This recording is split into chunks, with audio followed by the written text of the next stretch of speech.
జమ్మూలో మన తెలుగు పచ్చళ్ళు ఉన్నాయంట. ఇంకా ఇది తెలిసాక వెళ్ళకుండా ఉంటామా? ఇంకా అక్కడికే అందరం బయలుదేరాము. మేము ఇంకా మా తెలుగు ఫ్రెండ్స్ 2 ఫ్యామిలీస్ కలిసి వెళ్ళాం. ఇదే వ్యూ పాయింట్. ఇక్కడైతే చాలామంది ఆగేసి ఫొటోస్ అయితే దిగుతున్నారు. ఈ రూట్ అంతా మనకు టూరిస్టులే కనిపిస్తారు. ఇది నేషనల్ హైవే. ఇంకా ఈ టన్నల్స్ బయట ఎంత వేడిగా ఉందో ఈ టన్నల్లోకి వెళ్ళిన మరుక్షణం అయితే అంత చల్లగా ఉంది. కొండల్లోనే రూట్ అయితే చేశారు. ఈ టన్నల్ వల్ల అయితే చాలా తగ్గుతుందంట ప్లేసు. ఇంకా ఈ టన్నల్ నుంచి వెళ్తున్నంతసేపు మా పిల్లలు అయితే ఫుల్గా హ్యాపీగా ఫీల్ అయ్యారు, అరుస్తూనే ఉన్నారు. ఫైనల్గా పచ్చల దగ్గరికి అయితే చేరుకున్నాము.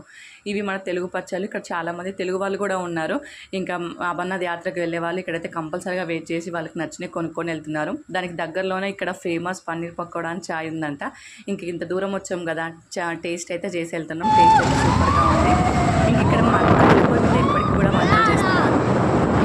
పచ్చగా తీసుకొని పన్నీర్ తినేసి ఇంకా ఇంటికైతే బయలుదేరే దారిలో కూడా మళ్ళీ టన్నల్సే కనిపిస్తాయి. చాలా అంటే చాలా బాగుంది. జమ్మూలో రోడ్లు ఇవన్నీ చూస్తుంటే నిజంగా ఒక కొత్త ఫీలింగ్ అయితే వస్తుంది.